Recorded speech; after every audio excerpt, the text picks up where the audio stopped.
Minha diretoria e o meu São Paulo não devolveu o 4x1, mas 3x0 é a mesma coisa que 4x1, então tá devolvido do primeiro turno, né? São Paulo 3, Vasco 0, um jogo estranho pra caralho em Campinas, por tudo, né? Pelo jogo, por onde foi, pela camisa do São Paulo horrorosa, que o São Paulo deveria vender, mas não deveria de forma alguma jogar num jogo oficial com ela. Eu sou totalmente contra o uso de camisa 3 que não seja muito semelhante à camisa do time em jogos oficiais. Eu acho que é um jogo para você jogar amistoso, Florida Cup, pré-temporada e tal, mas não é um jogo, não é uma camisa para você usar em jogo oficial, além dessa especificamente ser feia pra caralho.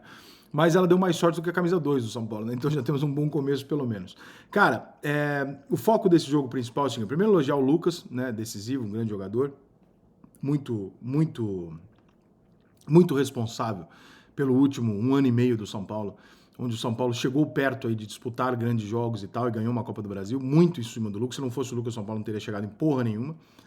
Não sei como é que vai ser nos próximos anos, o São Paulo aí prometendo que vai economizar dinheiro, não vai contratar, então vamos ver. A tendência é o São Paulo passar mais um período aí difícil. Mas hoje o São Paulo jogou um jogo bom, né? E muito em cima do que é o principal do que eu tenho para falar no vídeo aqui, que eu acho que é o principal assunto, porque não tem muito como fugir disso, né? O São Paulo teve ali, o Vasco teve a bola um período, o São Paulo teve outro, o São Paulo quando ia pro contra-ataque foi muito mais efetivo do que o Vasco e acabou construindo o resultado. Só que, cara, tinha uma característica no jogo de hoje que é muito difícil você fugir dela. Eu achei um pouco irresponsável, entre aspas, por parte do Vasco, o seguinte: o Vasco não tá hoje um time ameaçado de ir pra zona de rebaixamento. O Vasco não precisa desesperadamente desses pontos. O São Paulo está ali na briga pela vaga da Libertadores e só isso, então está totalmente condizente o São Paulo focar nisso. O Vasco tem um jogo que não é nem domingo, é sábado. É o jogo do Vasco dos últimos, 10 anos. É o grande jogo do Vasco dos últimos 10, 12 anos. Por que o Vasco jogou com o time titular hoje? Por que o Vasco botou o melhor dele em campo hoje? Ele vai botar um time, cara, que é assim, vou testar para sábado. Cara, você sabe que você tem vários jogadores ali que tem risco de lesão, que não são garotões, que tem histórico de lesão. O Vasco ia botar o pé na dividida hoje? Não. Se eu botasse os reservas, o Vasco podia brigar. Mas assim, o time do Vasco hoje não brigou com o São Paulo. Por quê? Por obviedade. Nenhum jogador do Vasco vai, por instinto, por normal, não vai botar o pé numa dividida hoje. Porque se você perguntar pro torcedor do Vasco hoje, falar assim, torcedor, você quer que o Coutinho divida aquela bola? Ele fala, nem fudendo, fica inteiro pra sábado. Por que você escala esse time desse jeito?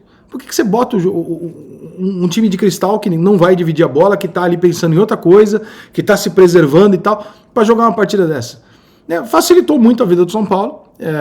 O São Paulo ganhou quase todas as divididas que a gente teve no jogo, por obviedade, né? Então assim, o São Paulo não jogou pra caralho, mas o São Paulo teve no Lucas um cara mega afim. O Vasco teve lá suas 2 oportunidadezinhas também, é verdade, mas não fez, a diferença foi essa. Se o Coutinho tivesse feito aquele gol lá, 1-1, podia ter mudado o jogo e tal, mas cara, o São Paulo foi criando as oportunidades que ele fez e enfileirou e fez todas as que ele teve, ele fez.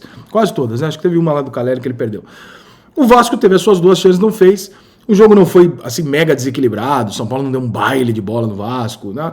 Mas você olhava pro campo, era muito nítido que o Vasco não tava ali. Era muito claro isso. Então, assim, eu não concordo com o Paiva hoje na escalação do Vasco. O Galo, por exemplo, foi lá e botou o time inteiro em reserva contra o Fortaleza. Quase ganhou o jogo, empatou. Botou todo mundo em reserva. Improvisou até jogador lateral direito na esquerda. Para não usar nenhum titular, porque sábado é um grande jogo dos caras. O Galo ainda tem um maior, né? Tem o jogo do River Plate, mas sabendo que sábado é isso, ele fala, não vou buscar minha vaga na Copa do Brasil aqui, eu vou buscar na Libertadores aqui, eu vou buscar lá, nos 2 torneios que eu tô disputando. Claro que o Vasco tem que olhar e falar, eu não sei se eu vou ganhar a Copa do Brasil, eu tenho que buscar aqui, mas tá longe de buscar. Então, cara, bota os meninos ali, correria, testa uma coisa nova, testa alguns garotos novos. Então, assim, eu não entendi realmente o que o Vasco tentou fazer hoje.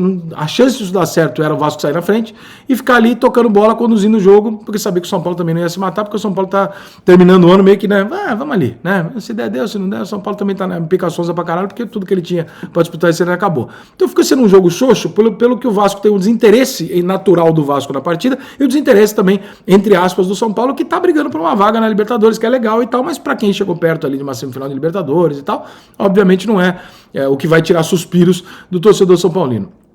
Dito isso, Coutinho e Payet jogaram juntos e tal. Cara, o Payet é muito difícil, cara. Eu não sei se é jogar junto, se é quando ele joga aberto pela esquerda, eu não sei qual é o ponto. O ponto é que assim, o Payet é mais irregular quase do que o Coutinho. E o Coutinho é um jogador que há 6 anos não consegue ser regular.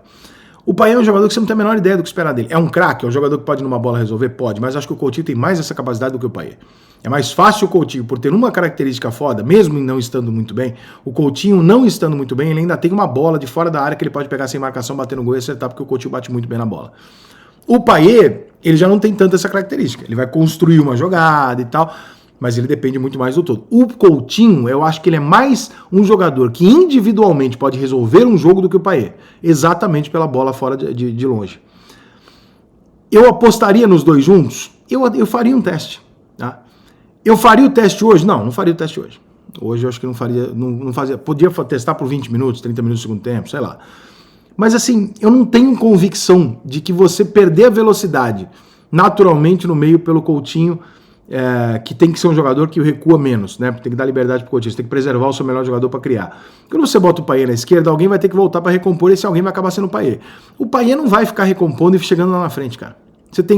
Você meio que priva um para você poder usar o outro.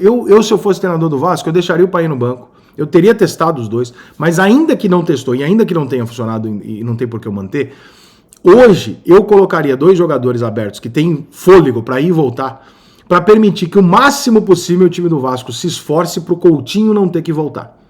E isso para mim é uma arma pro Vasco. O Vasco deixar no Coutinho mais livre possível para ele jogar bola, porque ele é um cara que pode, mesmo não estando bem, não está ainda nem perto do que o Coutinho já foi, talvez nunca volte a ser aquele Coutinho, mas se for 70% já tá ótimo. Ele não tá perto desse jogador ainda, mas ele em uma bola de fora da área, ou numa bola enfiada e tal, como ele fez o gol contra o Galo na ida, ele pode classificar o Vasco. Então esse cara tem que ficar livre para os outros jogarem. Quando você bota o Payet, você diz que mais um dos outros 10 também não vai ter a força física de colaborar com o time o tempo inteiro. Então aí é um problema, porque um desses dois já está aberto. E esse jogador mais aberto, ele tem que acompanhar o lateral. É difícil esse cara ficar parado ali na ponta. Então, cara, eu acho que o Vasco tem um problema conceitual que pode ser solucionado, mas nesse momento, com um jogo daqui 2, 3 dias, você não tem como solucionar isso. Então, hoje, eu acho que o Vasco teve uma resposta. O Payet começa no banco, o Coutinho eu boto dois meninos mais rápidos nas alas para poder compensar e deixar o Coutinho o mais perto da área possível, o mais livre possível. É o que eu faria. Hoje o Vasco facilitou muito o jogo pro São Paulo ter escalado os titulares, por mais que isso seja maluco, né? Se escalar os titulares é pior do que escalar os reservas?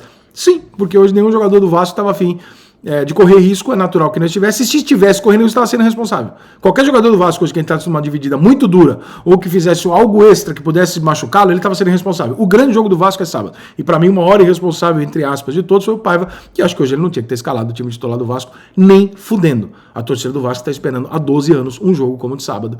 Todo mundo sabe a importância desse jogo. Não tem porquê você abrir precedente para gerar uma desconfiança, uma crisezinha. O que aconteceu hoje? O Vasco agora vai com 3-0 na bucha pro jogo de sábado. Não precisava.